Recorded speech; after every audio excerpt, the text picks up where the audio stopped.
Aviculture ou agriculture?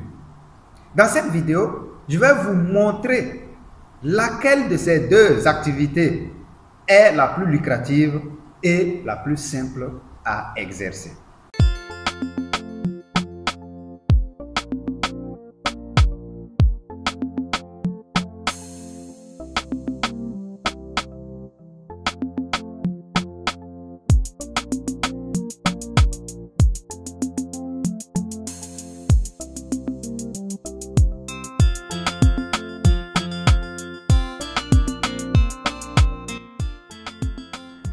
Très chers amis agriculteurs, bonjour et bienvenue sur cette chaîne. Nous allons toujours vous accompagner dans les activités que vous voulez mener, surtout les activités comme l'élevage. Alors, si vous êtes vraiment passionné de l'élevage, aujourd'hui nous allons vous donner un autre point de vue qui va vous aider à exercer et à augmenter votre champ de bataille en ce qui concerne la recherche des activités lucratives. Aujourd'hui, nous allons parler de deux activités qui sont beaucoup lucratives, qui sont des sources de revenus inimaginables pour toutes les populations dans le monde. Il s'agit de l'élevage et de l'agriculture. Donc, je parle d'aviculture et d'agriculture. Mais si nous prenons l'élevage de façon générale, nous pouvons aussi le comparer à l'agriculture de façon générale. Alors, laquelle de ces deux activités que vous pouvez choisir? Nous allons vous aider aujourd'hui à faire un choix. Alors, écoutez très attentivement, suivez bien ce que nous avons à vous dire aujourd'hui. Commençons par l'aviculture, l'activité que nous exerçons depuis un moment. L'aviculture, c'est l'élevage de la volaille.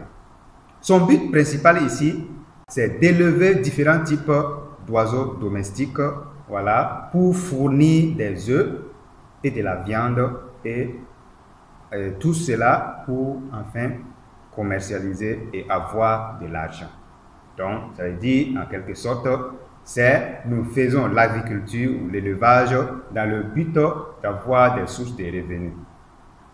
Le secteur de l'élevage, c'est un secteur très lucratif et qui est pratiqué par de nombreuses personnes.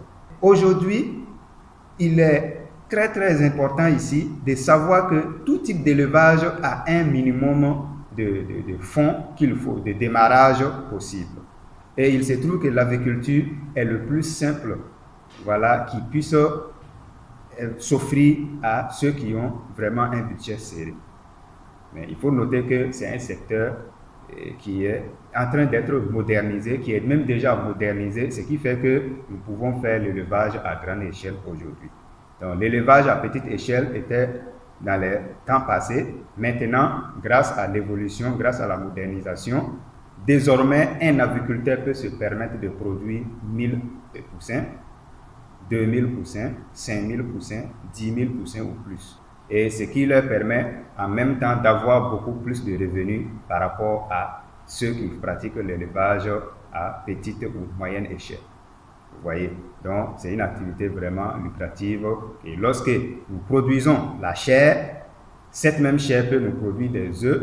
Et donc voilà que la chair est commercialisable pour avoir assez d'argent. Et aussi les œufs sont commercialisables pour avoir assez d'argent, sans oublier que la fiente que nous produisons est aussi commercialisable parce que beaucoup de gens cherchent aussi cette fiente pour renforcer l'efficacité, la fertilité du sol dans lequel ils produisent. Alors, ce qui nous amène directement sur l'agriculture.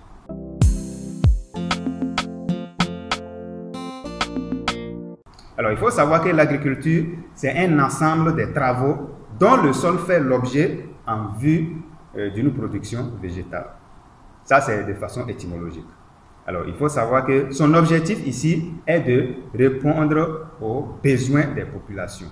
Alors, le besoin en alimentation, le besoin en soins, parce que l'agriculture que nous pratiquons, ce n'est pas seulement les céréales, mais aussi beaucoup d'autres éléments. Donc, ça veut dire que le besoin alimentaire ici est noté, le besoin sanitaire ici est noté, le besoin aussi économique ici. Donc, c'est pour répondre aux besoins des populations. Et les populations peuvent pratiquer l'agriculture pour s'offrir à manger, à travers les céréales, ils peuvent produire à travers les produits maraîchers pour revendre et avoir de l'argent. Ils peuvent aussi produire des plantes alors médicales pour pouvoir se soigner. Donc vous voyez que l'agriculture est aussi pratiquée aujourd'hui pour tous ces besoins. Et il faut noter que c'est une activité aussi qui a été modernisée et raison pour laquelle un seul pays peut se permettre de s'autosuffire de façon alimentaire dans le monde. Et aussi, un pays aussi peut servir plusieurs autres pays grâce à la modernisation parce que les grands moyens sont en train d'être mis en pratique. Donc, c'est un secteur aussi qui est modernisé il y a de cela quelques années.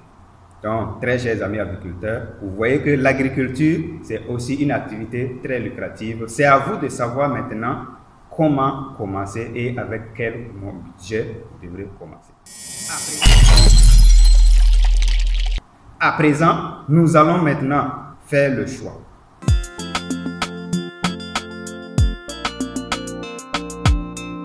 Très chers amis agriculteurs, le choix ici entre l'élevage ou encore l'aviculture et l'agriculture, le choix est très compliqué. Ces deux secteurs vont toujours de pair, ces deux secteurs vont ensemble.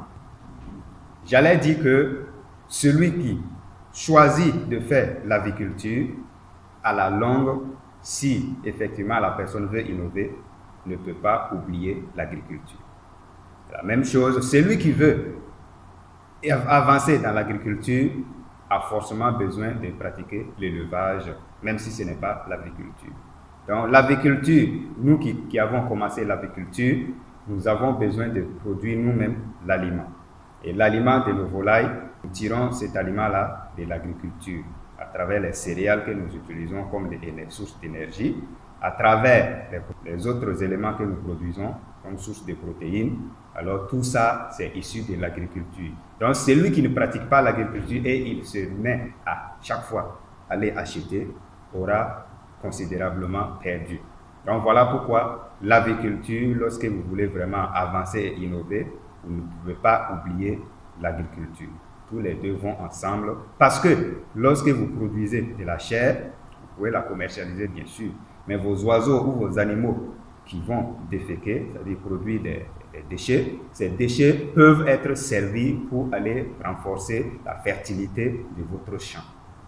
Donc si vous avez un champ de maïs, un champ de blé, un champ de riz, un champ d'arachide ou de haricots, de soja, vous voyez ce que ça peut donner. Vous enlevez le compost, le fumier de la fiente des animaux qui va aller fertiliser votre champ et vous allez faire des productions vraiment de céréales, des productions très agréables.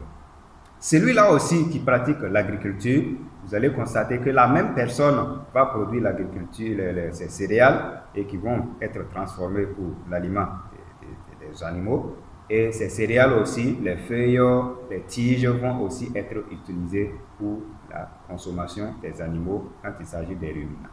L'élevage, l'agriculture, ce sont des éléments qui vont de pair. On ne peut pas les dissocier. Voilà pourquoi on parle généralement d'activités agro-silvo-pastorales. Très chers amis agriculteurs, si vous voulez faire un choix, dès le début, vous pouvez faire le choix. Mais lorsque vous voulez vraiment avancer de façon considérable, il va falloir joindre l'autre à votre activité pour être encore beaucoup plus efficace. Si vous voulez commencer l'agriculture, vous votez votre budget et vous commencez l'agriculture. Mais au fil du temps, des années après, il faut forcément impliquer l'élevage. Et si vous voulez aussi faire l'élevage ou l'agriculture, vous la pratiquez, vous faites votre budget de départ, parce que tout part d'un départ. Voilà. Et le départ ici, c'est soit l'élevage, soit l'agriculture. Très chers amis agriculteurs, voilà ce que j'avais à vous présenter aujourd'hui.